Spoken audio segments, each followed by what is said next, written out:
നമസ്കാരം. ഹലോ ഡോക്ടറിൻ്റെ പുതിയൊരു എപ്പിസോഡിലേക്ക് സ്വാഗതം. വേനൽ ചൂട് കൂടി നിൽക്കുന്ന ഒരു സമയത്തൂടെയാണ് നമ്മളിപ്പോൾ കടന്നു പോയിക്കൊണ്ടിരിക്കുന്നത്. ചൂട് മൂലം ഒരുപാട് ആരോഗ്യ പ്രശ്നങ്ങളും കാര്യങ്ങളും ഒക്കെയുണ്ട്. അതുകൊണ്ട് തന്നെ ഒരുപാട് കാര്യങ്ങൾ നമ്മൾ ശ്രദ്ധിക്കേണ്ടതുണ്ട്. ആരോഗ്യപരമായിട്ട് ഒരുപാട് പ്രശ്നങ്ങൾ ഉണ്ടാകുന്ന ഒരു സമയം കൂടിയാണിത്. നമുക്കറിയാം, പാലക്കാടാണ് കേരളത്തിൽ ഏറ്റവും കൂടുതൽ ചൂട് ഇപ്പോൾ രേഖപ്പെടുത്തിയിരിക്കുന്നത്. അതുകൊണ്ട് തന്നെ ഇന്ന് നമുക്ക് ഉള്ള ഡോക്ടർ, നമ്മളോട് സംസാരിക്കുന്ന ഡോക്ടറും പാലക്കാട് നിന്ന് തന്നെ ഉള്ള ഡോക്ടറാണ്. നമ്മളോടൊപ്പം ചേരുന്നത് പാലക്കാട് ഗവൺമെൻറ് ജില്ലാ ആശുപത്രിയിലെ മെഡിസിൻ വിഭാഗം കൺസൾട്ടൻറ്റ് ഡോക്ടറായിട്ടുള്ള PG മനോജ് ആണ്. ഡോക്ടർ, ഹലോ ഡോക്ടറിലേക്ക് സ്വാഗതം.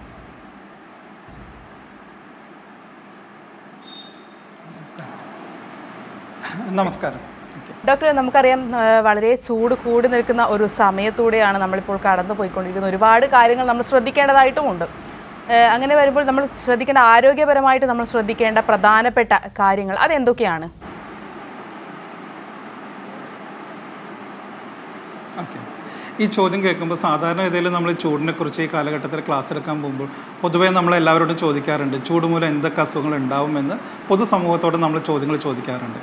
ആ സമയത്ത് നമുക്ക് കിട്ടുന്ന പല ആൻസറുകളും എല്ലാവരും പറയുന്നത് സൂര്യാഘാതം. എല്ലാവരും വളരെയധികം കേട്ടിട്ടുള്ളൊരു സംഗതിയാണ് സൂര്യാഘാതത്തെക്കുറിച്ച്. പിന്നെ കുറച്ച് ആൾക്കാർ പറയും ചൂട് മൂലം പൊള്ളലുണ്ടാകുന്നതിനെക്കുറിച്ച് പറയും. ചില ആൾക്കാർ പറയും ചൂട് മൂലം കുരുക്കൾ ഉണ്ടാകുന്നതിനെക്കുറിച്ച് പറയും. ഇങ്ങനെ കുറച്ചും കൂടി കൂടുതൽ ആൾക്കാർ പറയും ചൂട് മൂലം ക്ഷീണം ഉണ്ടാകും എന്നുള്ളതിനെക്കുറിച്ച്.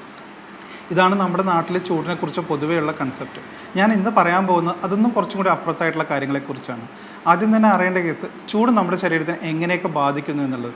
ഈ പറയുന്ന ചൂടുകുരുവോ അല്ലെങ്കിൽ ഈ പറയുന്ന പക്ഷാഘാതമോ മാത്രമല്ല നമുക്ക് ചൂട് കൊണ്ട് ഉണ്ടാകുന്നത്. നമുക്കറിയാമോ, നമ്മുടെ സാധാരണഗതിയിൽ സർക്കുലേഷനിൽ ഉണ്ടാകുന്ന അല്ലെങ്കിൽ നമ്മുടെ സർക്കുലേഷനിൽ ഏറ്റവും കൂടുതൽ ബ്ലഡ് പോകുന്നത് ലിവറിലേക്കും, അതിനുശേഷം ബാക്കി പോകുന്നത് കിഡ്നിയിലേക്കും, ബാക്കി ഇൻറ്റസ്റ്റൈനിലേക്കും, പിന്നെ ഹാർട്ടിലേക്കും തിരിക്കുകയാണ് പോകുന്നത്.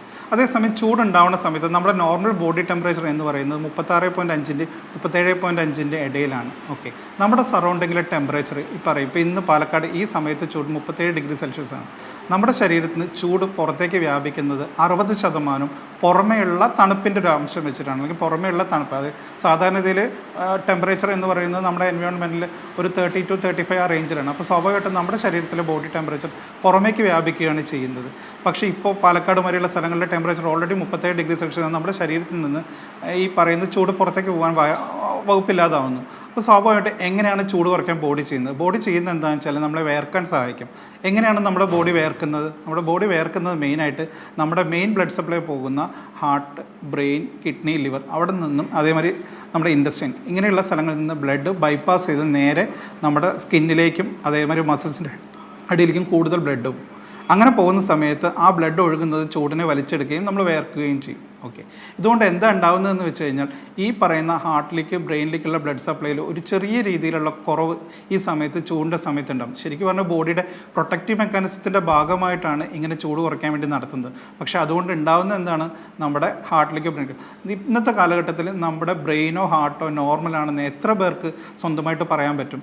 അങ്ങനത്തെ ഒരു കാലഘട്ടത്തിൽ നമ്മൾ ജീവിച്ചുകൊണ്ടിരിക്കുമ്പോൾ ബോർഡർ ലൈനായിട്ട് ഹാർട്ട് ഡിസീസോ അല്ലെങ്കിൽ ഈ പറയുന്നത് നമ്മൾ പോലും അറിയാതായിട്ടുള്ള ഹാർട്ടിനോ അല്ലെങ്കിൽ ബ്രെയിനിനോ ബുദ്ധിമുട്ടുണ്ടാകുന്നവർക്ക് ഈ ചൂട് കാലത്ത് ഒരു അറ്റാക്കോ അല്ലെങ്കിൽ സ്ട്രോക്കോ കൂടാനുള്ള സാധ്യത കൂടുതലാണ്. ഞങ്ങളുടെ ആശുപത്രിയുടെ കാര്യം തന്നെ എടുക്കുകയാണെങ്കിൽ ഇപ്പോൾ കുറച്ച് നാളായിട്ട് നമ്മൾ അറ്റാക്കും അല്ലെങ്കിൽ സ്ട്രോക്കും മൂലമുള്ള അസുഖങ്ങൾ വരുന്ന ആൾക്കാർ നമ്പർ വളരെ കൂടുതലാണ്. നമ്മൾ സാധാരണഗതിയിൽ എടുക്കുന്നത് ഇപ്പം നിങ്ങൾ തന്നെ അറിയാം, പല കേസുകളും കുഴഞ്ഞു വീണ് മരിച്ചു. അത് പലതും വന്ന് നോക്കുമ്പോൾ ഈ പറയുന്നവർ പോസ്റ്റ്മോർട്ടം ചെയ്യുന്ന സമയത്ത് നമുക്കതൊരു അറ്റാക്കാണെന്നാണ് കാണുക. പക്ഷേ ഈ അറ്റാക്ക് എന്തുകൊണ്ട് വന്നു എന്നുള്ള കാര്യത്തെക്കുറിച്ച് നമ്മളാരും ആലോചിക്കുന്നില്ല. മിക്ക കേസുകളിലും ഇതേമാതിരിയുള്ള ബോർഡർ ലൈനായിട്ടുള്ള ഹാർട്ട് പ്രോബ്ലമോ അല്ലെങ്കിൽ തലയിലേക്ക് രക്തോട്ടോ കുറവുള്ളവർക്കാണ് ഇങ്ങനെയുള്ള കാര്യങ്ങൾ കൂടുതലായിട്ട് ഉണ്ടാകുന്നത്. അപ്പോൾ എനിക്കത് പറയാനുള്ളത്, ചൂട് എന്ന് പറയുന്നത് ചൂടുകുരു ഇതിൽ മാത്രം നിൽക്കാതെ ഹാർട്ടിനും സ്ട്രോക്കും ഇങ്ങനെയുള്ള കാര്യങ്ങളൊക്കെ ബാധിക്കാവുന്ന ഒരു സംഗതിയാണ്. മാത്രമല്ല വേറെ സിമ്പിളായിട്ട് ഉണ്ടാകുന്നത് നമ്മുടെ ഈ പറയുന്ന ഇൻറ്റസ്റ്റൈനിലേക്ക് ഇരുന്ന ബ്ലഡ് സപ്ലൈയൊന്നും നമുക്ക് കോംപ്രമൈസ് ഉണ്ടാകുന്നുണ്ട്. സ്വാഭാവികമായിട്ടും നമ്മുടെ എല്ലാവർക്കും ഈ സമയത്ത് ചൂട് മൂലം വയറിന് ബുദ്ധിമുട്ടില്ലാത്ത എത്ര പേരുണ്ട്, ഇൻഡൈജഷൻ നടക്കുന്ന എത്ര പേരുണ്ട്, ലൂസ് ചൂട് ഉണ്ടാകുന്ന എത്ര പേരുണ്ട്. അപ്പോൾ ഇതെല്ലാം ചൂട് മൂലം ഉണ്ടാകുന്നതാണ്. അപ്പോൾ ചൂടെന്ന് പറയുന്ന സംഗതി ഞാൻ പറയുന്ന എല്ലാ അസുഖത്തിനും ഭാഗമായിട്ടുള്ളൊരു സംഗതിയായിട്ടാണ് എനിക്ക് തോന്നുന്നത്. അതേമാതിരി തന്നെ ഞാനൊന്ന് പറയട്ടെ, നമ്മുടെ പ്രഗ്നൻറ്റ് ലേഡീസ് ഈ സമയത്ത് വളരെയധികം ശ്രദ്ധിക്കേണ്ട ആൾക്കാരാണ് പ്രഗ്നൻറ്റ് ലേഡീസ്. ഇതേമാതിരി തന്നെ നമ്മുടെ അമ്മയിൽ നിന്ന് കുട്ടിയിലേക്ക് പോകുന്ന യൂട്രൈൻ ബ്ലഡ് ഫ്ലോ ഈ സമയത്ത് വളരെ കുറവായിട്ട് കാണും. ഓക്കെ, ഈ സമയത്ത് കുട്ടികളുടെ വളർച്ച കുറയാനും കുട്ടികൾ ഗർഭാവസ്ഥയിൽ തന്നെ മരിക്കാനുള്ള സാധ്യത വളരെ കൂടുതലാണ്. അതുകൊണ്ട് തന്നെ ഗർഭിണികളായിട്ടുള്ള എല്ലാവരും വളരെയധികം ശ്രദ്ധിക്കണം. മാത്രമല്ല കുട്ടിയുടെ അനക്കം കൃത്യമായി കിട്ടുന്നുണ്ടോ എന്നുള്ളത് ഉറപ്പ് വരുത്തുകയും എന്തെങ്കിലും അനക്കത്തിന് കുറവ് കാണുകയാണെന്നുണ്ടെങ്കിൽ നിങ്ങളുടെ ഡോക്ടറെ സമീപിക്കുകയും സ്കാൻ ചെയ്യേണ്ടതാണെങ്കിൽ സ്കാൻ ചെയ്യുകയും കുട്ടിയുടെ വളർച്ചയെ ബാധിക്കുന്നുണ്ടോ ഇല്ലേ എന്നുള്ളത് ഉറപ്പ് വരുത്തുകയും ചെയ്യേണ്ടതാണ്. അതേമാതിരി തന്നെയാണ് സ്കൂൾ അടച്ച് കുട്ടികളെല്ലാവരും പുറത്ത് കളിക്കാനായിട്ട് ഇറങ്ങുന്ന സമയമാണ്. പുറത്ത് കളിക്കുന്ന സമയത്ത് നമ്മുടെ കുട്ടികളെയും ഈ പറയുന്ന ചൂട് മൂലമുള്ള ബുദ്ധിമുട്ടുകൾ ബാധിക്കാം. കാരണം വെച്ചാൽ കുട്ടികളുടെ എല്ലാം സർഫസ് ഏരിയ കമ്പാരിറ്റീവ്ലി കൂടുതലാണ്. അതുകൊണ്ട് പെട്ടെന്ന് ചൂട് കുട്ടികളെ ബാധിക്കും. അപ്പോൾ ആദ്യം അവർക്കുണ്ടാകുന്ന ക്ഷീണമാണ്, അതിനുശേഷം തലചുറ്റലും ബോധക്ഷയം വരെയുള്ള കാര്യങ്ങളും ഉണ്ടാകും. ശരി ഡോക്ടർ ഇപ്പോൾ ഒരുപാട് പ്രശ്നങ്ങൾ പറഞ്ഞു, ഒരുപാട് ആരോഗ്യ പ്രശ്നങ്ങൾ ഉണ്ടാകുന്നതിനെ പറ്റും. പൊതുവേ നമ്മൾ ഈ ഒരു കാര്യങ്ങളൊക്കെ ശ്രദ്ധിക്കാതെ പോകുന്നുണ്ടോ?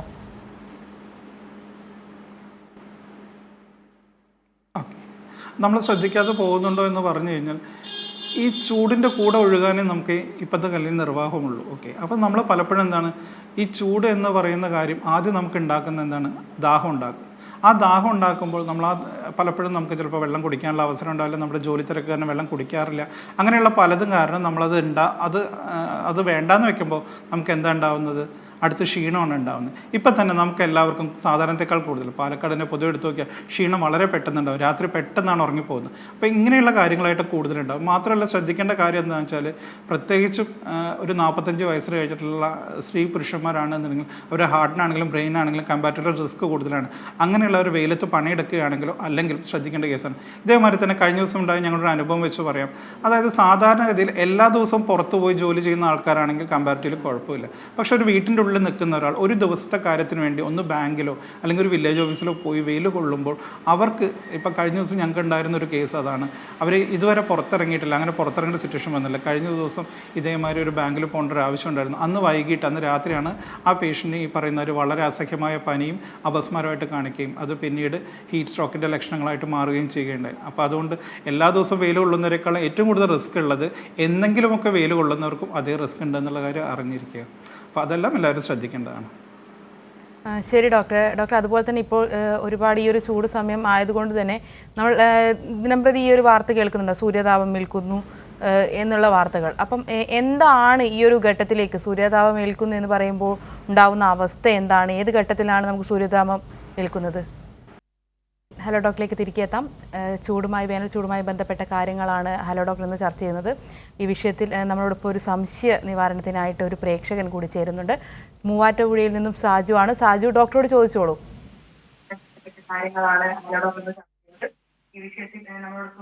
സാജു, TV ഒന്ന് മ്യൂട്ട് ചെയ്യാമോ? ഹലോ സാറേ, ഹലോ, TV ഒന്ന് മ്യൂട്ട് ചെയ്യാമോ? ആ ഓക്കെ. ഹലോ സാജു, ഡോക്ടറോട് ചോദിച്ചോളൂ. സാറേ, കെട്ടിടത്തിന്റെ പണിയാണേ. ഹലോ, ചോദിച്ചോളൂ. ആ സാറേ, ഈ കെട്ടിടത്തിന്റെ പണിയാണേ. ഹലോ, പറഞ്ഞോളൂ സാജു. ചൂട് ഒത്തിരി കൊള്ളുമ്പോഴേ ഒത്തിരി ചൂട് കൊള്ളുമ്പോ ഛർദിയാണ്. അതെന്താ അങ്ങനെ തന്നെ? ഉച്ചയാകുമ്പോ തൊട്ട് ഛർദി തുടങ്ങും. ഓക്കെ, ഞാൻ ഇത്രയും മുമ്പത്തെ പറഞ്ഞപ്പോൾ തന്നെ പറഞ്ഞിരുന്നു. ആക്ച്വലി നമ്മുടെ സർക്കുലേഷനിൽ മെയിനായിട്ട് പോകുന്നത് ലിവറിലേക്കും കിഡ്നിയിലേക്കും ഹാർട്ടിലേക്കും അതേമാതിരി നമ്മുടെ കുടലിലേക്കുമാണ് പോകുന്നത്. ഈ ചൂടുണ്ടാവുന്ന സമയത്ത് ബോഡി എന്ത് കാട്ടും? ചൂട് കുറയ്ക്കാൻ വേണ്ടിയിട്ട് നമ്മളെ വേർക്കാൻ സഹായിക്കും. വേർക്കുന്നതിന് വേണ്ടിയിട്ട് നമ്മുടെ സ്കിന്നിലേക്കും മസിലേക്കും കൂടുതലായിട്ട് രക്തോട്ടം വേണം. ഈ രക്തോട്ടം നമ്മൾ എവിടെ നിന്നാണ് കൂടുതലായിട്ട് എടുക്കുക എന്ന് വെച്ചാൽ ആദ്യം എടുക്കുന്നത് ഈ പറയുന്ന ഇൻറ്റസ്റ്റൈൻ സ്റ്റൊമക്ക്, അങ്ങോട്ട് കൊടുക്കുന്ന ബ്ലഡ് സർക്കുലേഷനിൽ നിന്നാണ് ബ്ലഡ് നമ്മൾ ബൈപ്പാസ് ചെയ്ത് ഇങ്ങോട്ട് എടുക്കുന്നത്. അപ്പോൾ സ്വാഭാവികമായിട്ടും ഈ പറയുന്ന ഇൻറ്റസ്റ്റൈനിലും സ്റ്റൊമക്കിലും ബ്ലഡ് സപ്ലൈ കുറയും. അതിൻ്റെ ഭാഗമായിട്ട് ഗ്യാസ്ട്രിക് ഡിസ്കംഫർട്ട്, വൊമിറ്റിങ്, ദഹനത്തിനും പ്രോപ്പറായിട്ട് ദഹനം നടക്കാതിരിക്കുക, അല്ലെങ്കിൽ വയറ്റുന്നോക്ക് ഉണ്ടാക്കുക, ഇങ്ങനെയുള്ള വയറുമായിട്ട് ബന്ധപ്പെട്ട ബുദ്ധിമുട്ടുകൾ ഈ ചൂടുകാലത്ത് കൂടുതലായിട്ട് ഉണ്ടാവും. അതിൻ്റെ അർത്ഥം എന്താണെന്ന് വെച്ച് കഴിഞ്ഞാൽ ചൂട് അസഹനീയമായ രീതിയിൽ നമ്മുടെ ശരീരത്തിനെ ബാധിക്കുമെന്നു എന്നുള്ളതാണ് അർത്ഥം. ഇങ്ങനെയുള്ള സമയത്ത് ഇടയ്ക്കിടയ്ക്ക് തണുത്ത സ്ഥലത്തേക്ക് മാറി നിൽക്കാനും ഇടയ്ക്കിടയ്ക്ക് തണുത്ത വെള്ളം കുടിക്കാനും ദേഹം നനച്ച് തുടയ്ക്കാനും ചെയ്യുക എന്നുള്ളതൊക്കെയാണ് നമുക്ക് ഇതിനു വേണ്ടി ചെയ്യാൻ വേണ്ടി പറ്റുന്ന കാര്യങ്ങൾ. പ്രേക്ഷകന് വ്യക്തമായെന്ന് കരുതുന്നു. ഡോക്ടർ, നമ്മൾ നേരത്തെ കേൾക്കുന്നുണ്ടോ? പ്രേക്ഷകന് വ്യക്തമായിട്ടുണ്ട് ഡോക്ടർ നമുക്ക് മറ്റൊരു ചോദ്യത്തിലേക്ക് കടക്കാം. ഡോക്ടർ, നേരത്തെ നമ്മൾ സംസാരിച്ച ഉഷ്ണതരംഗത്തിനെ പറ്റി, സൂര്യതാപം, മറ്റു കാര്യങ്ങളൊക്കെ ഇപ്പോൾ സർവ്വസാധാരണമായി പലരിലും കണ്ടുവരുന്നുണ്ട്. എന്താണ് ആ ഒരു ഘട്ടം? എങ്ങനെയാണ് നമ്മളത് സ്കിന്നിനെ എങ്ങനെയൊക്കെയാണ് ബാധിക്കുന്നത്? ഓക്കെ, അത് ഉഷ്ണതരംഗത്തെക്കുറിച്ച് പറയാം. കാരണം വെച്ചാൽ കേരളമാരിലുള്ളൊരു സ്ഥലങ്ങളിൽ ഉഷ്ണതരംഗം എന്ന് പറയുന്ന അത്ര കോമൺ ആയിട്ട് കേട്ടിരിക്കുന്ന ന്യൂസ് അല്ല. പണ്ടൊക്കെ നമ്മൾ ഇപ്പോൾ നോർത്ത് ഇന്ത്യയിൽ പലപ്പോഴും ഉഷ്ണതരംഗം ഉണ്ടായി, കുറേ കന്നുകാലികൾ മരിച്ചുപോയി എന്നുള്ളതൊക്കെ നമ്മൾ കേൾക്കാറുണ്ട്. പക്ഷേ നമ്മുടെ കേരളത്തിൽ അങ്ങനത്തെ ഒരു കാര്യം വരുമെന്നുള്ളത് ആരും പ്രതീക്ഷിച്ചിട്ടില്ല. എന്നാൽ 2016 മുതൽ കേരളത്തിൽ പല സമയങ്ങളായിട്ട് ഉഷ്ണതരംഗം എന്ന് പറയുന്ന സംഗതി റിപ്പോർട്ട് ചെയ്യുന്നുണ്ട്. ഉഷ്ണതരംഗം റിപ്പോർട്ട് ചെയ്യുന്നുണ്ടെങ്കിൽ 2 ക്രൈറ്റീരിയകളാണ് യൂഷ്വലി എടുക്കുന്നത്. അതിൽ നമ്മൾ പറയുന്നത് 30 ഡിഗ്രി സെൽഷ്യസ്, അതായത് മലമാരിയുള്ള സ്ഥലങ്ങളിൽ, ഇപ്പോൾ ഇടുക്കി വയനാട് മാരിയുള്ള സ്ഥലങ്ങളിൽ 30 ഡിഗ്രി സെൽഷ്യസും, അതേസമയം കോസ്റ്റൽ റീജിയനുകൾ നമ്മുടെ കടൽ തീരങ്ങളുമായിട്ട് ബന്ധപ്പെട്ടവിടെ 37 ഡിഗ്രി സെൽഷ്യസും, നമ്മുടെ സാധാരണ സ്ഥലങ്ങളിൽ 40 ഡിഗ്രി സെൽഷ്യസിനേക്കാളും ടെമ്പറേച്ചർ കൂടി വരികയാണെങ്കിൽ നമ്മളത് ഉഷ്ണതരംഗത്തിൻ്റെ സാധ്യതയായിട്ട് നമ്മൾ ആദ്യം കൺസിഡർ ചെയ്യും. ഓക്കെ, രണ്ടാമത് എടുക്കുന്ന കാര്യം എന്താണെന്ന് വെച്ചാൽ ഒരു ദിവസത്തെ ടെമ്പറേച്ചർ അടുത്ത ദിവസത്തെ ടെമ്പറേച്ചറിനേക്കാളും 4.5 ഡിഗ്രി സെൽഷ്യസിനേക്കാളും കൂടുതലുണ്ടെങ്കിലും അത് ഉഷ്ണതരംഗമായിട്ട് നമ്മളത് കൺസിഡർ ചെയ്യും. അത് 6.4 ഡിഗ്രിക്കാൾ കൂടുതലാണെങ്കിൽ അതീവ ഉഷ്ണതരംഗം എന്നുള്ള രീതിയിലാണ് നമ്മൾ എടുക്കാറ്.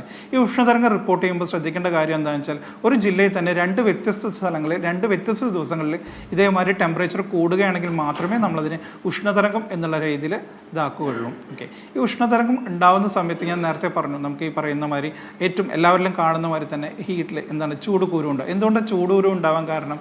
അതായത് നമ്മൾ ഈ പറയുന്ന ബോഡിയുടെ മെക്കാനിസത്തിൻ്റെ ഭാഗമായിട്ട് വേർക്കുന്ന സമയത്ത് നമ്മുടെ ചുറ്റുവട്ടത്ത് പൊടിപടലങ്ങൾ കൂടുതലുള്ളതാണെന്ന് നമുക്കറിയാലോ. ഈ പൊടിപടലങ്ങൾ ഈ വേർപ്പിൻ്റെ കൂടെ മിക്സ് ചെയ്ത് നമ്മുടെ ഈ പറയുന്ന വേർപ്പുണ്ടാക്കുന്ന ആ ദ്വാരത്തിന് ബ്ലോക്ക് ചെയ്യും. സ്വാഭാവികമായിട്ടും അവിടെ ഒരു കുരുവായിട്ട് പൊന്തുകയാണ് സാധാരണഗതിയിൽ ചെയ്യുന്നത്. ഇതാണ് ചൂടുകുരുവിൻ്റെ മെക്കാനിസം. ഈ ചൂടുകുരുവിൻ്റെ മെക്കാനിസം നമ്മളെല്ലാവരും ചെയ്യുന്നത് എന്താണ്? ഈ പൗഡർ ഇടുമ്പോൾ എന്തുണ്ടാവും? വീണ്ടും ആ ബ്ലോക്ക് കൂടുകയാണ്. ചൂടുകുരു ഉണ്ടാകുന്നത് തടയാൻ ഏറ്റവും നല്ല കാര്യം എന്താണ്? ഒരു തണലത്തേക്ക് മാറി നിൽക്കുക, ദേഹം നന്നായിട്ട് നനച്ച് തുടയ്ക്കുക. ഇത്രയും കാര്യങ്ങൾ മാത്രം ചെയ്താൽ തന്നെ ഒന്ന് നന്നായിട്ട് കുളിച്ച് വൃത്തിയാകുകയും കൂടി ചെയ്ത് കഴിഞ്ഞ് കഴിഞ്ഞാൽ അത് തന്നെ ചൂടുകുരു 2 ദിവസത്തിനുള്ളിൽ മാറുന്നതിന് വേണ്ടിയിട്ട് സഹായിക്കും. വേറൊന്ന് സാധാരണ കാണുന്നത് എന്താണ്? ഹീറ്റ് സിങ്കോപ്പ് എന്ന് പറയും. അതായത് ഈ പറയുന്ന ബോധക്ഷയം. നമ്മൾ ഈ പറയുന്ന മാതിരി വെയിലത്ത് നിൽക്കുന്ന സമയത്ത് സ്വാഭാവികമായിട്ടും ഈ സ്കിന്നിലേക്കും മസിലിലേക്കും ഒക്കെ കൂടുതൽ ബ്ലഡ് ഒഴുകുന്ന സമയത്ത് കാലിന് നമ്മൾ നിൽക്കുകയാണെങ്കിൽ കാലിൻ്റെ ഭാഗത്തായിരിക്കും കൂടുതൽ ബ്ലഡ് പൂൾ ചെയ്യുക. അപ്പോൾ തലച്ചോറിലേക്കുള്ള രക്തോട്ടം കുറയുകയും കുറച്ച് നേരം ബോധക്ഷയം ഉണ്ടാവാനുള്ള സാധ്യതയും അങ്ങനെ തന്നെയാണ് ഹീറ്റ് സിങ്കോപ്പ് എന്ന് പറയും. അതേമാതിരി തന്നെ ഉണ്ടാകുന്നതാണ് മസിൽ ക്രാംസ്. ഇപ്പം നിങ്ങൾക്ക് എല്ലാവർക്കും അറിയാം, ഈ ചൂട് കാലത്ത് നമ്മുടെ കാല് കോച്ചുന്ന പരിപാടി ഉണ്ടാകും. കാരണം എന്താ വെച്ചാൽ നമ്മുടെ ശരീരത്തിൽ വേണ്ട ഇലക്ട്രോലൈറ്റ് എന്ന് പറയുന്ന സംഗതിയുടെ അളവ് വളരെയധികം കുറഞ്ഞു പോകുന്നതുകൊണ്ടാണ് ഹീറ്റ് ക്രാംസ് പറയുന്ന കാര്യങ്ങൾ ഉണ്ടാകുന്നത്. വേറെ ഒന്നാണ് കാൽഷ്യത്തിൻ്റെ ലെവൽ കുറഞ്ഞു. കാൽഷ്യത്തിൻ്റെ ലെവൽ കുറഞ്ഞുമ്പോൾ ഹീറ്റ് ടെറ്റനി എന്ന് പറയുന്ന ഒരു അവസ്ഥയും ഉണ്ടായി കാണാറുണ്ട്. പിന്നെ നമ്മൾ സാധാരണ എല്ലാവരും ക്യൂരിയസ് ആയിട്ട് കേൾക്കുന്നൊരു സാധനം എന്താണ് സൂര്യാഘാതം എന്ന് പറയുന്ന സാധനം.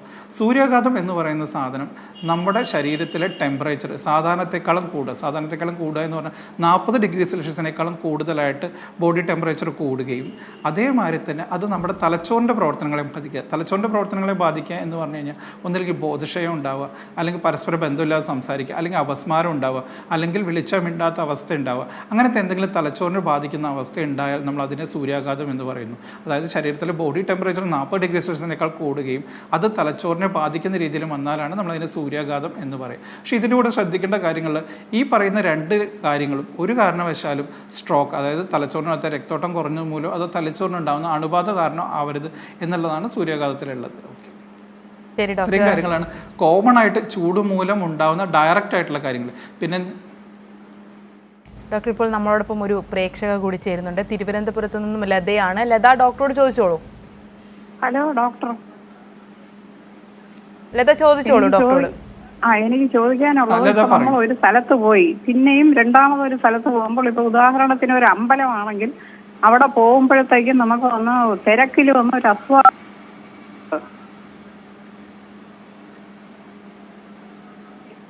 പിന്നെ അത് കഴിയുമ്പോഴത്തേക്കും നമ്മൾ പിന്നെ കുറച്ച് ഫ്രീ ആവുമ്പോൾ ഫ്രഷ് എയർ ഒക്കെ കിട്ടുമ്പോൾ നമുക്ക് പ്രശ്നമില്ല. അത് മാനസികമാണോ ശാരീരികമാണോ? ചോദ്യം ഒന്നുകൂടെ ആവർത്തിക്കാമോ? നമ്മൾ ഒന്ന് രാവിലെ തന്നെ ഒരു സ്ഥലത്ത് പോയി, അത് കഴിഞ്ഞ് പിന്നെയും വേറെ ഒരു അമ്പലത്തിലോ മറ്റോ പോകുന്നു, അവിടെ നല്ല തിരക്കാണ്. അപ്പൊ നമുക്ക് അവിടെ പോകുമ്പോൾ എന്തോ ബോധക്ഷയം വരുമോ എന്നൊരു തോന്നൽ. പക്ഷെ ബോധക്ഷയമൊന്നും ആവുമ്പോ കുറച്ച് ഈസി ആവുമ്പോ നമുക്ക് കുഴപ്പമില്ല. പക്ഷെ അത് മാനസികമാണോ ശാരീരികമാണോ? അതിനെന്ത് ചെയ്യണം? ഓക്കെ, അല്ലാതെ ഇങ്ങനെയുള്ള കാര്യത്തിൽ ഇപ്പോഴത്തെ ഒരു കാലഘട്ടത്തിൽ നമുക്കത് ശാരീരികമായിട്ട് എടുക്കാനാണ് നിവൃത്തിയുള്ളൂ. മാനസികമായിട്ട് ഇങ്ങനെ കാണുന്ന അസുഖങ്ങളുണ്ട്. പക്ഷേ ഇപ്പം നമുക്ക് ചൂടിനെ കുറിച്ചുള്ള ഒരു കാലഘട്ടത്തിൽ അത് ശാരീരികമായിട്ട് എടുക്കാനേ സാധ്യതയുള്ളൂ.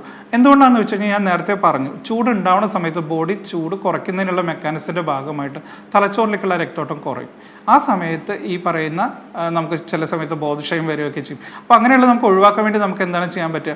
ഒരു തണുത്ത സ്ഥലത്ത് പോയിരുന്ന് കുറച്ചേരം ഇരുന്ന് കുറച്ച് വെള്ളം കുടിച്ച് കുറച്ച് റെസ്റ്റ് ചെയ്ത ശേഷം നമുക്ക് ഈ പറയുന്ന അമ്പലത്തിലാണോ അല്ലെങ്കിൽ എവിടെയാണോ പോകാനുള്ളെങ്കിൽ അവിടെ പോവുക. അപ്പോൾ പ്രോപ്പറായിട്ട് റെസ്റ്റ് എടുത്ത് നമുക്ക് ചെയ്യുമ്പോൾ ഈ പറയുന്ന സംഗതികൾ ഒരുപക്ഷെ നമുക്ക് കുറയ്ക്കാൻ വേണ്ടി സാധിക്കും. ഇതിലൊരു കാര്യം ചോദിച്ചിട്ടുണ്ട്, അത് ചോദിച്ചിട്ട് ഇത് മാനസികമായിട്ടുള്ള പ്രശ്നമാണെന്ന്. ചില ആൾക്കാർക്ക് ഒരുപാട് ആൾക്കാരെ ഒരുമിച്ച് കാണുമ്പോൾ ഒരു പേടി, നമുക്ക് എന്തെങ്കിലും ബുദ്ധിമുട്ട് വരുമോ എന്നുള്ള പേടി ഉണ്ടാവാറുണ്ട്.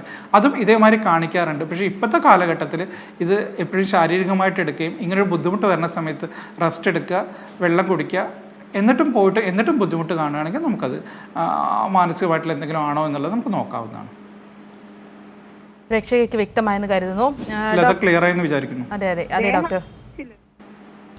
ഡോക്ടർ, അതുപോലെ തന്നെ നമ്മൾ ആരോഗ്യ പ്രശ്നത്തെ പറ്റി പറയുമ്പോൾ ഈ ചൂടുകാലത്തൊക്കെ പലരും കാലിൽ നീര് വരുന്നതായി കാണപ്പെടുന്നുണ്ട്. അപ്പോൾ അത് ഈ ഒരു ചൂട് കാരണം കൊണ്ട് തന്നെ വരുന്ന ഒരു ആരോഗ്യ പ്രശ്നമാണോ? ഓക്കെ, ഞാൻ നേരത്തെ പറയണ്ടായി, ചൂട് കുറയ്ക്കുന്നതിൻ്റെ ഭാഗമായിട്ട് എന്താണ് ബോഡി ചെയ്യുന്നത്? ബോഡി നമ്മുടെ സ്കിന്നിലേക്കോ അല്ലെങ്കിൽ ഈ പറയുന്ന മസിൽസിലേക്കോ കൂടുതൽ രക്തോട്ടം വരും. ഈ രക്തോട്ടം വരുമ്പോൾ നമ്മൾ കുറേ നേരം നിൽക്കുന്ന ജോലിയുള്ളവരാണെങ്കിൽ സ്വാഭാവികമായിട്ടും ഈ പറയുന്ന പെരിഫറയിൽ കൂടുതൽ രക്തോട്ടം ഉണ്ടാകുമ്പോൾ ഇത് കാലിലേക്ക് പൂൾ ചെയ്യും. ഈ സമയത്ത് കാലിൽ നീരുണ്ടാവും. നമ്മുടെ എല്ലാവരും ഇപ്പം തന്നെ നിങ്ങളെല്ലാവരും കാലിലൊന്ന് തൊട്ട് നോക്കി നോക്കും, കാലിലൊന്ന് അമർത്തി കഴിഞ്ഞാൽ നീരില്ലാത്ത ആരാണുള്ളത്? ഈ നീരെല്ലാം ഈ കാലഘട്ടത്തിൽ കൂടുതലായിട്ട് കാണുന്ന ഹീറ്റ് എഡിമയുടെ ഭാഗമായിട്ടാണ്. ഇതൊന്നും ചെയ്യേണ്ട, ചൂട് കുറച്ചൊന്ന് മാറി നിൽക്കുകയും വെള്ളം കുടിക്കുകയും കാര്യങ്ങളൊക്കെ ചെയ്ത് കഴിഞ്ഞാൽ തന്നെ മാറുന്നതാണ്. ഇതിനുവേണ്ടി പ്രത്യേകിച്ച് ചികിത്സയൊന്നും വേണ്ട. സാധാരണ ഇതിൽ നമ്മുടെ ഈ ഒരു സമയത്ത് നമ്മുടെ അതിൽ കൂടുതൽ ആൾക്കാർ വരുന്നത് കിഡ്നിക്ക് എന്തെങ്കിലും ബുദ്ധിമുട്ടുണ്ട്. കാരണം വെച്ചാൽ നമ്മുടെ നാട്ടിൽ പൊതുവെ ഒരു കൺസെപ്റ്റ് ഉണ്ട്, കാലിൽ നീര് വരികയാണെങ്കിൽ കിഡ്നിക്ക് ബുദ്ധിമുട്ടുണ്ട് എന്നുള്ളൊരു കൺസെപ്റ്റ് ഉണ്ട്. അപ്പോൾ അതുകൊണ്ട് പല ആൾക്കാരും ഞങ്ങളുടെ ഈ സമയത്ത് വരുന്ന കിഡ്നിക്ക് എന്തെങ്കിലും ബുദ്ധിമുട്ടുണ്ടോ എന്ന് ചോദിച്ചിട്ടാണ്. അപ്പോൾ ഇതുവരെ നമ്മൾ എല്ലാ ടെസ്റ്റ് ചെയ്താലും കിഡ്നിയും ബാക്കിയുള്ള എല്ലാ കാര്യങ്ങളും നോർമലായിട്ട് കാണുന്നത്. ഇതാണ് ഹീറ്റ് എഡിമ എന്നുള്ള രീതിയിൽ നമ്മൾ വിളിക്കുക. അതിനൊന്നും ചെയ്യേണ്ട, ചൂട് കൊള്ളുന്നതിൻ്റെ ലെവലൊന്ന് കുറയ്ക്കുകയാണെങ്കിൽ തന്നെ മാറുന്നതാണ്. ശരി ഡോക്ടർ, ഇപ്പോൾ നമ്മളോടൊപ്പം കോട്ടയത്ത് നിന്നും ഒരു പ്രേക്ഷകൻ കൂടി ചേരുന്നുണ്ട്, രാജേഷ് ബാബുവാണ്. രാജേഷ് ബാബു, ഡോക്ടറോട് ചോദിച്ചോളൂ. ഹലോ, ഡോക്ടറോട് ചോദിച്ചോളൂ. Hello doctor. ടി വി ഒന്ന് മ്യൂട്ട് ചെയ്യാമോ? സാറേ, ഞാൻ വിളിച്ചത് എന്റെ മോക്ക് വേണ്ടിയായിരുന്നേ. ഹലോ രാജേഷ്, ടി വി ഒന്ന് മ്യൂട്ട് ചെയ്യുമോ?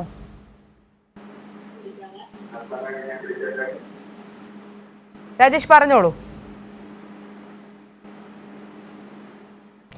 ഡോക്ടർ, നമ്മൾ ഈ ഒരു വേനൽക്കാലമാണ്, അതുപോലെ തന്നെ സ്കൂളുകളൊക്കെ അടച്ചിട്ടിരിക്കുന്ന സമയം കൂടിയാണ്. അതുകൊണ്ട് തന്നെ നമ്മൾ കുട്ടികളുടെ കാര്യത്തിൽ കൂടുതൽ ശ്രദ്ധാലുവാവേണ്ട ഒരു സമയം കൂടിയാണ്. അങ്ങനെയാണെങ്കിൽ നമ്മൾ കുട്ടികളുടെ കാര്യത്തിൽ ശ്രദ്ധിക്കേണ്ട പ്രധാനപ്പെട്ട കാര്യങ്ങൾ എന്തൊക്കെയാണ്? അവരെ എങ്ങനെയാണ് ഈ ഒരു വേനൽ അവധിക്കാലം അവരെ എങ്ങനെയാണ് നമ്മൾ ശ്രദ്ധിക്കേണ്ടത്?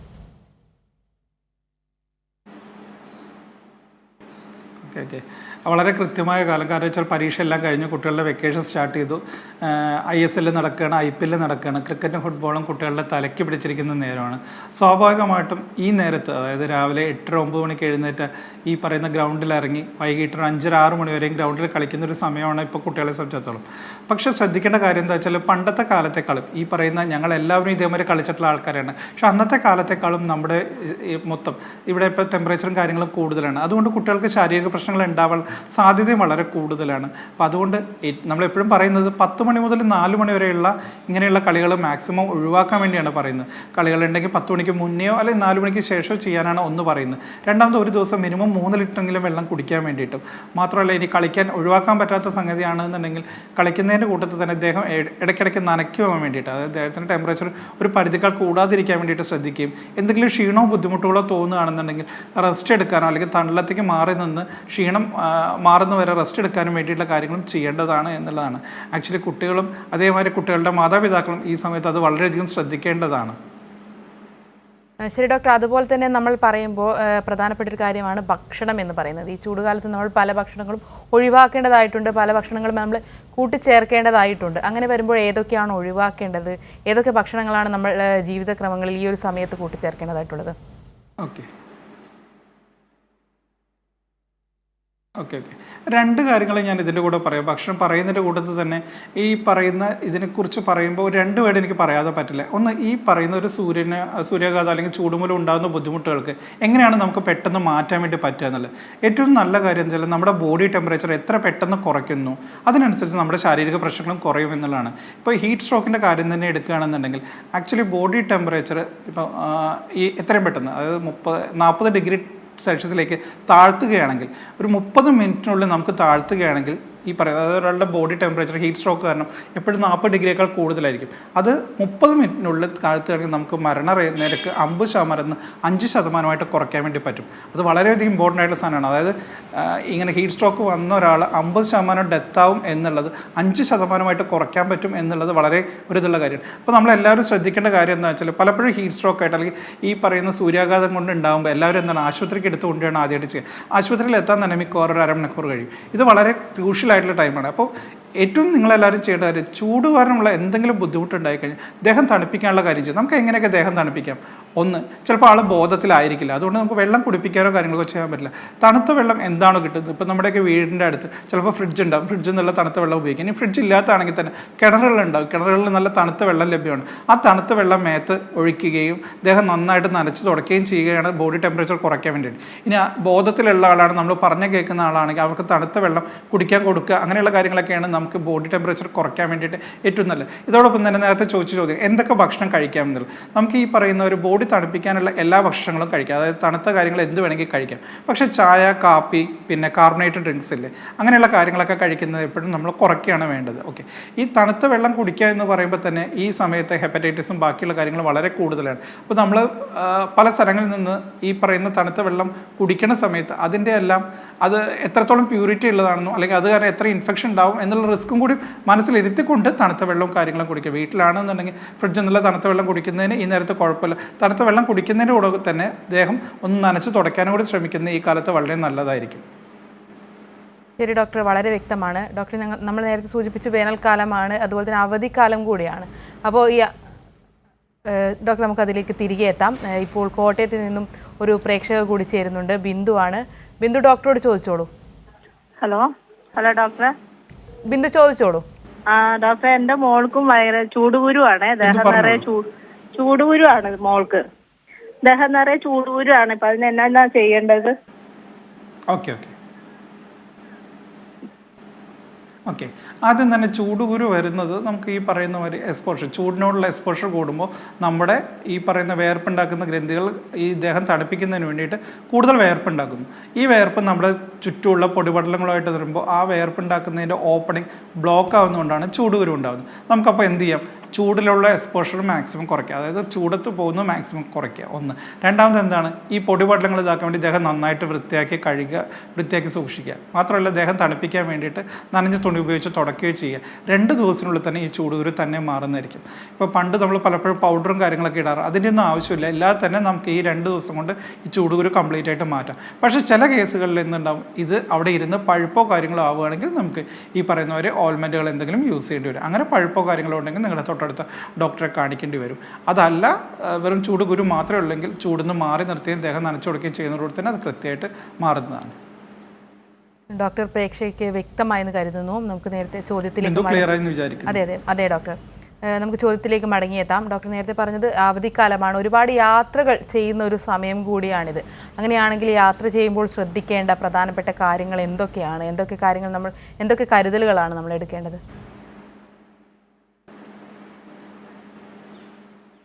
ആദ്യം തന്നെ യാത്രയെക്കുറിച്ച് പറയുമ്പോൾ എനിക്ക് പറയാനുള്ളത്, ഇപ്പോൾ വെക്കേഷൻ സീസണാണ്. മിക്കവാറും നമ്മുടെ കുട്ടികളൊക്കെ ചിലപ്പോൾ നമ്മൾ ജോലിക്ക് പോകുമ്പോഴോ ബാക്കിയുള്ളപ്പോഴോ നമ്മുടെ കൂടെ ഉണ്ടാവും. നമ്മൾ തിരിച്ചു വരുമ്പോൾ നമ്മൾ ഏതെങ്കിലും ഒരു ഷോപ്പിംഗ് മാളിലോ മറ്റോ കയറും. നമുക്കറിയാലോ, നമ്മുടെ കുട്ടികളെ കൊണ്ട് ഷോപ്പിംഗ് മാളിൽ കയറി കഴിഞ്ഞാൽ ആ സാധനങ്ങൾ മുഴുവൻ മേടിച്ചിട്ടും ഒരു വലിയ ബില്ലാക്കും. അപ്പോൾ അതുകൊണ്ട് നമ്മൾ സാധാരണ എന്ത് ചെയ്യും, കുട്ടികളെ നമ്മൾ വണ്ടിയിൽ ഇരുത്തിയിട്ട് ഒരു മൊബൈലോ കാര്യങ്ങളോ അല്ലെങ്കിൽ എന്തെങ്കിലും കളിക്കാനുള്ള സാധനം കൊടുത്തിട്ടാണ് നമ്മൾ ഷോപ്പിങ്ങിന് വേണ്ടി പോവുക. അതല്ലേ സാധാരണ സംഭവിക്കുന്നത്. നമ്മൾ തിരിച്ചു വരുന്ന സമയത്ത് നമ്മൾ ശ്രദ്ധിച്ചിട്ടുണ്ടോ, ഒന്നില്ലെങ്കിൽ നമ്മുടെ കുട്ടികൾ കരയുന്നുണ്ടാവും, അല്ലെങ്കിൽ ക്ഷീണിച്ച് കിടന്നുറങ്ങിയിട്ടുണ്ടാകും. അപ്പം നമ്മൾ സാധാരണ ഇതിൽ എടുക്കുന്ന എന്താണ്, കുട്ടി കുറേ നേരം ഇരുന്ന് ക്ഷീണിച്ചിട്ട് കിടന്നു. ആക്ച്വലി അതെല്ലാം ചൂട് കാരണമുള്ള കാര്യമാണ്. കാരണം വെച്ചാൽ നമ്മൾ ഒരു കാറിൻ്റെ ഉള്ളിൽ, പ്രത്യേകിച്ച് വായുസഞ്ചാരം ഇല്ലാത്തൊരു കാറിൻ്റെ ഉള്ളിൽ ഒരു കുട്ടീനെ ഇങ്ങനെ ആക്കി പോകുമ്പോൾ മീതിൽ നിന്നുള്ള ചൂട് ഡയറക്റ്റ്ലി അടിക്കുന്നു. നമ്മൾ ആ വണ്ടിയുടെ ഉള്ളിൽ നിന്ന് ചൂട് വേറെ എവിടേക്കും പോകാനുള്ള സ്കോപ്പ് ഇല്ലാതാവുന്നു. ആ ചൂട് കാരണം തന്നെയാണ് കുട്ടിക്ക് ആ ക്ഷീണം ഉണ്ടാകുന്നത്. അപ്പോൾ ഇത് എപ്പോഴും ശ്രദ്ധിക്കേണ്ട കാര്യമാണ്. ഇപ്പോൾ കാറുമായിട്ട് പുറത്ത് പോകുന്നവർ എന്തെങ്കിലും സാധനം മേടിക്കാൻ മുമ്പ് കുട്ടീനെ കാറിലിരുത്തി പോകുന്ന ഈ ചൂടുകാലത്ത് ദയവ് ചെയ്ത് ഒഴിവാക്കേണ്ടതാണ് ഒന്ന്. രണ്ടാമത് യാത്രയ്ക്ക് പോകുമ്പോൾ ഈ സമയത്ത് ഒരു വലിയ ലോങ് ജേണി, ഒരു AC കാര്യങ്ങളോ ഇല്ലാത്തതിൽ പോകുന്നത് അതിൻ്റേതായ റിസ്ക് ഉണ്ട്. അപ്പോൾ മാക്സിമം ഒഴിവാക്കാൻ പറ്റുന്നതാണെങ്കിൽ ഈ ചൂട് കാലത്ത് ഒഴിവാക്കുക. അതല്ലെങ്കിൽ 10 മണിക്കും 4 മണിക്കും മുമ്പ്, അതായത് 10 മണിക്ക് മുന്നേ 4 മണിക്ക് ശേഷമുള്ള യാത്രകളാണ് ഈ സമയത്ത് കൂടുതലായിട്ടുള്ളത്. ഇനി അഥവാ യാത്ര ചെയ്യേണ്ടി വരികയാണെങ്കിലും നമുക്ക് ദാഹിക്കുന്നില്ലെങ്കിൽ പോലും ഇടയ്ക്കിടയ്ക്ക് വെള്ളം കുടിക്കാനും, അതേമാതിരി തന്നെ ദേഹം ഒന്ന് നനച്ച് തുടയ്ക്കുക ജസ്റ്റ് ഒരു വെള്ളം എടുത്തിട്ട് മുഖം തുടയ്ക്കുകയെങ്കിലും ചെയ്താൽ മതി. അങ്ങനെയുള്ള തുടയ്ക്കുകയും ചെയ്യുന്നത് നമുക്ക് ക്ഷീണവും കാര്യങ്ങളും കുറയ്ക്കാൻ വേണ്ടിയിട്ട് ഇതാക്കും. ഇനി അഥവാ ക്ഷീണം എന്തെങ്കിലും വരികയാണെന്നുണ്ടെങ്കിൽ ആ നേരത്തെ വെള്ളം കുടിക്കാനോ റെസ്റ്റ് എടുക്കാനോ അല്ലെങ്കിൽ ഒരു തണുപ്പത്തേക്ക് മാറി നിൽക്കാനും ശ്രദ്ധിക്കേണ്ടതായിട്ടുള്ള കാര്യമാണ്. ചൂടുകാലത്ത് യാത്ര ചെയ്യുമ്പോഴുള്ള ബുദ്ധിമുട്ട് എന്താണെന്ന് വെച്ചാൽ നമ്മൾ ചുറ്റും ചൂട് കൂടുതലാണ്. അപ്പോൾ ആ കാറ്റടിക്കുന്നത് തന്നെ നമ്മുടെ ശരീരത്തിൽ ചൂട് മൂലമുള്ള ബുദ്ധിമുട്ടുണ്ടാക്കും. അപ്പോൾ ഒഴിവാക്കാൻ പറ്റാത്ത യാത്രകളാണെങ്കിൽ മാത്രം ഈ ചൂടുകാലത്ത് തിരഞ്ഞെടുക്കുക. അതല്ലാന്നുണ്ടെങ്കിൽ അതിൻ്റെതായ റിസ്ക് ഉണ്ട്. അപ്പോൾ അത് ഒഴിവാക്കാൻ വേണ്ടിയിട്ട് വെള്ളമോ കാര്യങ്ങളൊക്കെ നിങ്ങൾ ഉപയോഗിക്കുക. ശരി ഡോക്ടർ, വളരെ വ്യക്തമാണ്. വേനൽക്കാലത്ത് നമ്മൾ ശ്രദ്ധിക്കേണ്ട കാര്യങ്ങളെക്കുറിച്ചും അതിൻ്റെ ആരോഗ്യ പ്രശ്നങ്ങളെക്കുറിച്ചും ഒക്കെയാണ് ഹലോ ഡോക്ടർ ഇന്ന് ചർച്ച ചെയ്തത്. ഈ വിഷയത്തിൽ നമ്മളോടൊപ്പം സംസാരിക്കാനായി എത്തിയിരുന്നത് പാലക്കാട് ഗവൺമെൻറ് ജില്ലാ ആശുപത്രിയിലെ മെഡിസിൻ വിഭാഗം കൺസൾട്ടൻറ്റ് ഡോക്ടർ മനോജ് PG ആണ്. ഡോക്ടർ നന്ദി. ഒരു കാര്യം കൂടി ഡോക്ടർ പറഞ്ഞോളൂ. ഒരു കാര്യം കൂടി പറഞ്ഞ് അവസാനിപ്പിക്കാം. നമ്മളെല്ലാവരും ശ്രദ്ധിക്കാതെ പോകുന്ന ഒരു കാര്യം കൂടിയുണ്ട്. നമ്മുടെ എല്ലാവരും വീട്ടിൽ പാലിയേറ്റീവ് രോഗികൾ വളരെയധികം ഉണ്ടാകും. ഈ പാലിയേറ്റീവ് രോഗികളെല്ലാവരും നമ്മൾ ശ്രദ്ധിച്ചിട്ടുണ്ടോ, എല്ലാവരും ഏതെങ്കിലും ഒരു വീടിൻ്റെ ഒരു മൂലയോട് ചെന്നോ അല്ലെങ്കിൽ ഏതെങ്കിലും ഒരു ഉള്ളിലേക്കുള്ള റൂമുകളിലാണ് ഉണ്ടാവുക. അവരുടെ എല്ലാവരുടെയും റൂമുകളിൽ എത്രത്തോളം വായുസഞ്ചാരം ഉണ്ട്? ആക്ച്വലി അവരെല്ലാവരും ഒരു പ്രഷർ കുക്കർ എഫക്റ്റിലാണ്. മീതുന്ന ടെമ്പറേച്ചർ നല്ല രീതിയിൽ അടിക്കുന്നു. അത് പുറത്തേക്ക് പോകാൻ ജനലോ വാതിലോ തുറക്കാത്തതിൻ്റെ കാരണം എന്താ വെച്ചാൽ ഇവരുടെ മലമൂത്രത്തിൻ്റെ സ്മെല്ല് പുറത്തേക്ക് പോകാതിരിക്കാൻ വേണ്ടിയിട്ടാണ് പലപ്പോഴും അങ്ങനെ ചെയ്യുന്നത്. ഞാൻ പല പാലിയേറ്റീവ് പേഷ്യൻ്റെ വീട് പോകുമ്പോൾ കാണാറുണ്ട്. അതുകൊണ്ട് എന്താണ്, ആ ചൂട് മൂലമുള്ള ബുദ്ധിമുട്ടുകൾ ഈ പറയുന്ന പാലിയേറ്റീവ് രോഗികളെ വളരെയധികം ബാധിക്കുന്നുണ്ട്.